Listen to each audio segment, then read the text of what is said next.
Hey guys, so we're going to talk about finding your ideal client. That is the name of the game these days, right? Because you don't want to get too many bad clients because it's kind of discouraging when you're only getting problematic clients that don't want to pay your price, that is willing to overwork you, and then sometimes will still go out and give you bad reviews just because it happens.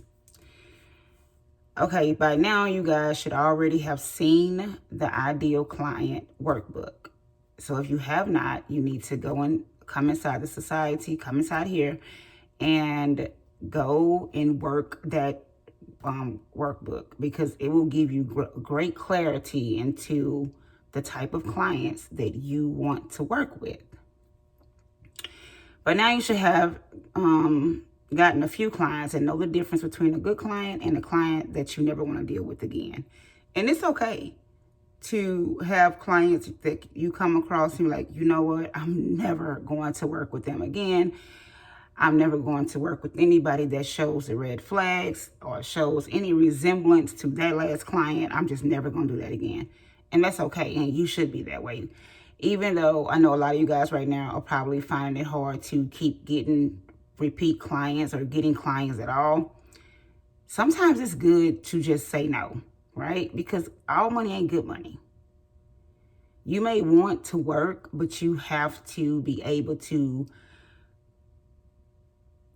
tell what type of client that you will mesh with. Everybody won't be a good fit.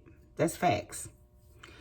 So in order to find your ideal client, ask yourself this: who would be your dream boss? Because once you hire them, you pretty much work for them, or you do work for them, right? So what does your dream boss look like? What do they look like? What do they do? What do they embody? Think about this. What would you like their qualities to be? Are they honest? Are they fair? Are they upfront?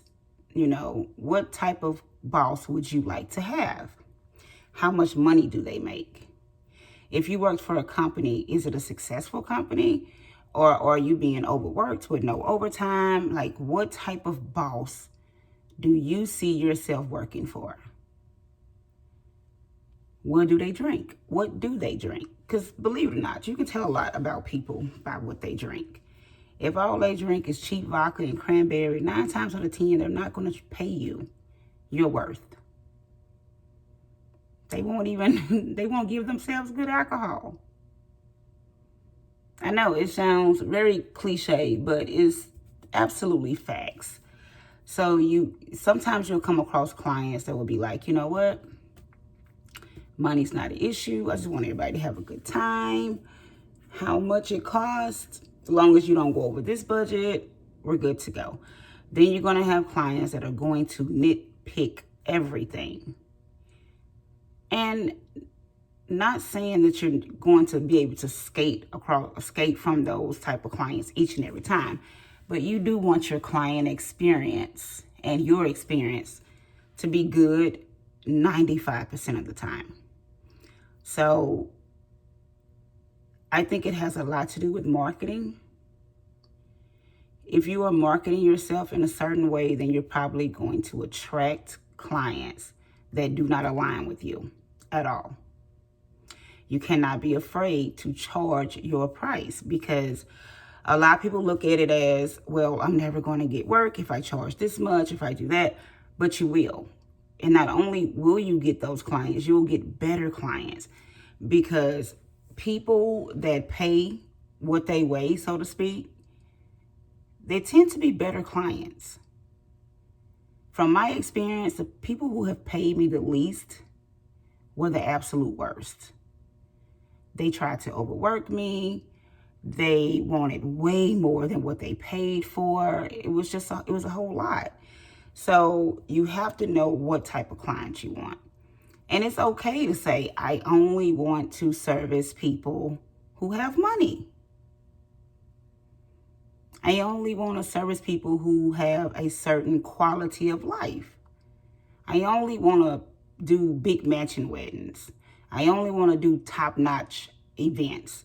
That's all I want to do. I want to work with influencers. I want to work with people who go all out on their parties. It's okay.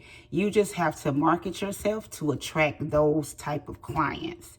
Now, if you're just starting out and you're just getting work to get experience, that's good too. Because what that'll do, it'll give you a sense of what type of clients you really don't want to work with. And you'll learn quick, fast, in a hurry who you don't want to work with. So when you're trying to find your ideal client, and once you know this is the type of client I want, this is how old they are, this is what they like to do, this is the type of parties they have, then you have to position your marketing to attract that. Because if you are positioning your marketing to attract whoever and whatever, then that's more than likely what you're going to get. So it's all about attraction marketing. So we'll talk about that in the next video. But you want to market yourself to the type of clients that you want. So if you have not went through the workbook and did the workbook for your ideal client, you need to do so. So you can really get a good handle on the type of clients that you want to work with. All right, guys, I will see you in the next video.